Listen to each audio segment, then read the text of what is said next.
Good morning! Welcome to my cooking blagadag! Ang aking blagadag na cooking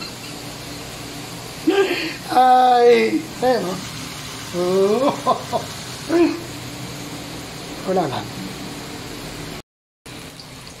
Bawang sibuyas forever magkakasama. Siyempre pati bango. Siyempre mixed seafoods, octopus, pusit, ano ba yung isa? Hipon, at sahog. Yan ang aking sahog sa kinataang. Kaya hindi ako nakabili ng sariwang gata.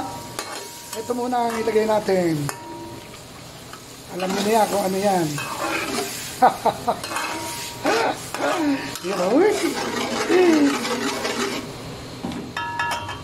Okay. Siyempre, lagyan na natin ang main character.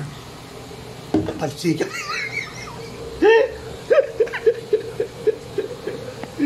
Magtahan-tahan si Gani Boy. Sitaw at kalabasa. Yan ang lutong sitaw, kalabasa, gata.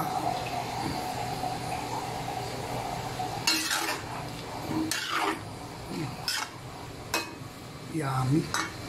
Papaparami na naman ang kanin nito. Okay? Nilagay ko yung yung shrimp cubes. Akala ko nagre-record, hindi pala. Ay nako, shrimp cubes, mga bebe. Pwede tayo dyan.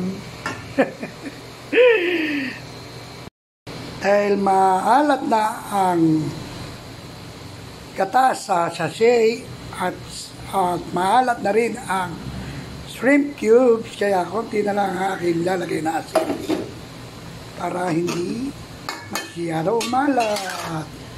Okay? Harap. Hindi ko na nalagyan ng water yan. Purong-purong gata yan. Lalagyan ko ng salmon.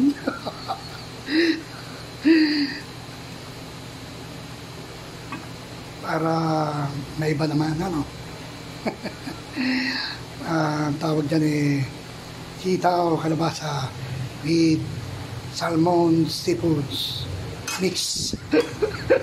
Dahil pangalan. Luto na! Sarap! Yan yung salmon, oh. Salmon. Lutong-luto na. Okay na yan.